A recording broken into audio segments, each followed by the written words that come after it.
Ya, assalamualaikum warahmatullahi wabarakatuh. Berjumpa lagi dengan saya di sini, Sri Utari, dalam mata pelajaran Sejarah Indonesia. Untuk pertemuan pertama, kita akan melakukan pengenalan, baik mengenal guru maupun mengenal sejarah itu sendiri. Nah, Ibu ingatkan sekali lagi untuk jangan lupa mengisi absensi yang sudah tersedia di Moodle. Ibu akan mulai video pembelajaran kali ini dengan sebuah ungkapan legendaris dari Cicero, yaitu Historia Magistra Vitae atau sejarah adalah guru kehidupan. Jadi ketika kalian sedang belajar sejarah, maka kalian sejatinya sedang belajar tentang kehidupan, belajar kesalahan di masa lampau untuk memperbaiki kehidupan kalian di masa kini dan masa esok. Nah, mungkin kalian ya di SMP tidak mendapat pelajaran sejarah, tapi sejatinya kalian sudah belajar di mata pelajaran IPS, sejarah terdapat di situ. Nah, kalian mungkin pernah mendengar ya, kalau pembelajaran sejarah itu apa sih? Sejarah itu pasti banyak hafalannya, sejarah itu ngantuk, sejarah itu nggak penting, sejarah itu hafalan, bukunya tebel-tebel gitu. Nah, Ibu ingatkan, mulai dari detik ini, silakan hilangkan semua persepsi negatif itu, karena sejatinya belajar sejarah itu sangat menyenangkan. Tanamkan dalam diri kalian kalau belajar sejarah itu sangat menyenangkan.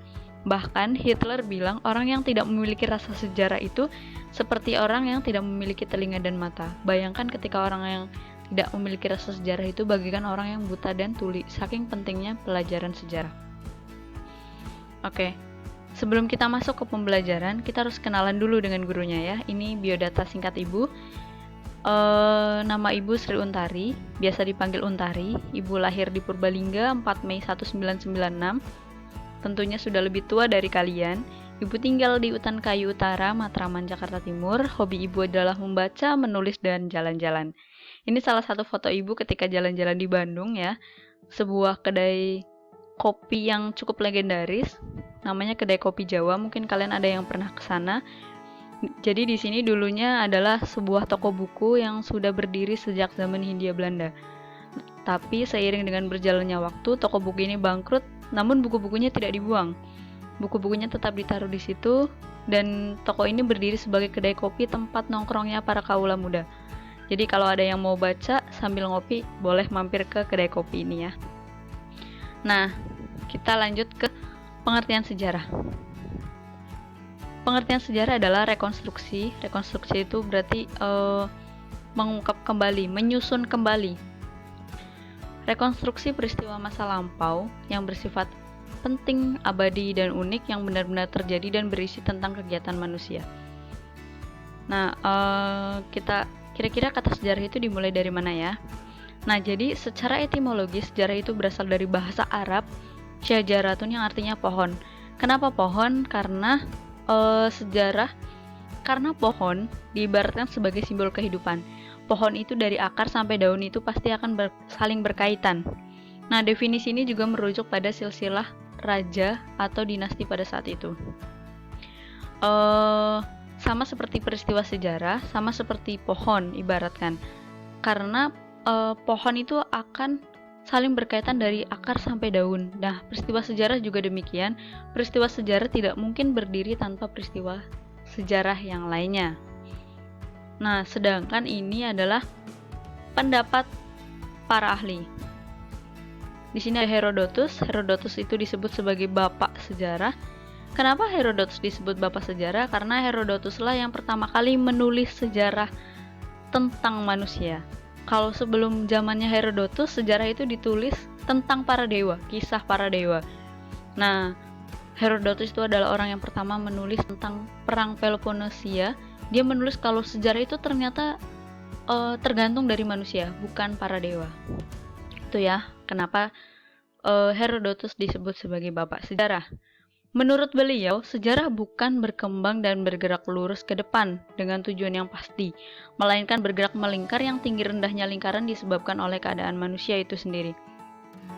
Nah, bisa dibayangkan ya, sejarah itu adalah sebuah lingkaran, berarti dia akan saling berkaitan, dan yang membuat tinggi rendah itu adalah manusia itu sendiri, bukan para dewa. Kemudian lanjut, ini masih kata para ahli. Ya, ini ada menurut Ibnu Khaldun. Ibnu Khaldun berkata, kalau sejarah adalah catatan tentang manusia, peradaban dengan seluruh perubahan secara nyata dengan segala sebab dan akibatnya. Lagi-lagi tentang manusia dan peradabannya.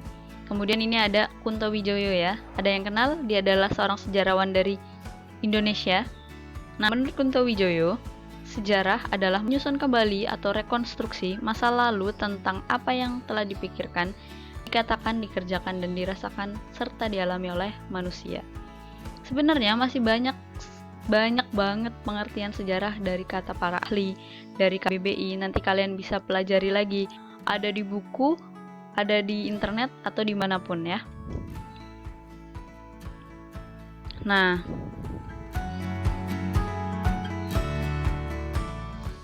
ada karakteristik dari ilmu sejarah.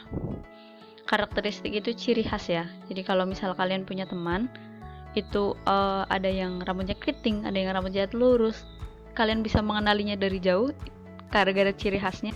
Itu namanya karakteristik.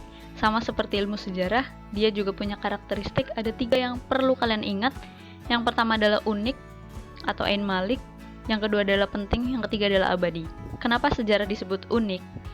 Karena peristiwa sejarah hanya terjadi sekali dan tidak akan pernah terulang persis untuk yang kedua kalinya.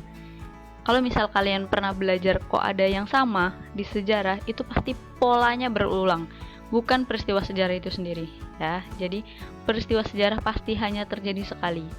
Kemudian yang kedua adalah penting. Kenapa penting? Karena peristiwa sejarah dapat dijadikan momentum yang mempunyai arti untuk menentukan kehidupan orang banyak. Nah, kalian harus bedain mana masa lalu yang disebut sejarah dan mana yang bukan. Ketika kalian tahun 1945 misal kalian kentut, itu tidak disebut sejarah karena kentut kalian tidak menentukan hajat orang banyak. Beda ketika tahun 45 ada proklamasi, itu disebut sejarah. Kenapa? Karena proklamasi menentukan hajat hidup orang banyak, menentukan hajat hidupnya bangsa Indonesia. Bisa dibedain ya, kentut dan proklamasi. Kenapa dua-duanya tidak disebut peristiwa sejarah meskipun sama-sama masa lampau? Karena yang satu penting dan yang satu tidak penting. Kemudian yang ketiga adalah abadi. Kenapa abadi? Karena peristiwa sejarah tidak akan berubah-ubah dan tetap dikenang sepanjang masa. Ya udah, kayak gitu aja sampai kapanpun. Kalian kenal misal proklamasi tahun 45, maka sampai anak cucu kalian pun tetap dikenang seperti itu.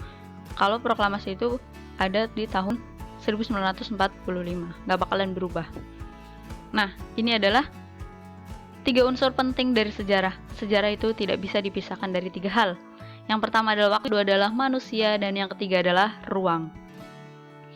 Sejarah pasti memiliki waktu. Kalau kalian baca buku sejarah dituliskan pada zaman dahulu, itu pasti bukan sejarah, itu legenda, itu mitos atau fabel ya, dan yang lainnya, itu bukan sejarah. Nah, sejarah itu pasti tentang manusia. Ketika kalian baca sejarah, tiba-tiba dia menceritakan tentang kehidupan seorang gorila, itu pasti bukan sejarah, itu biologi. Ya, jadi sejarah objek dan subjeknya adalah manusia. Kemudian sejarah itu pasti memiliki ruang, pasti ada tempatnya. Sejarah itu terjadi di mana? Kalau tidak ada tempatnya, bisa dipastikan itu bukan sejarah ya.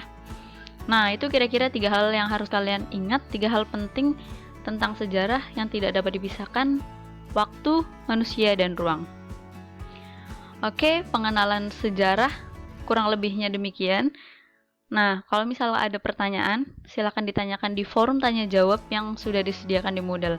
Sekian dari Ibu, kurang lebihnya mohon maaf. Wassalamualaikum warahmatullahi wabarakatuh.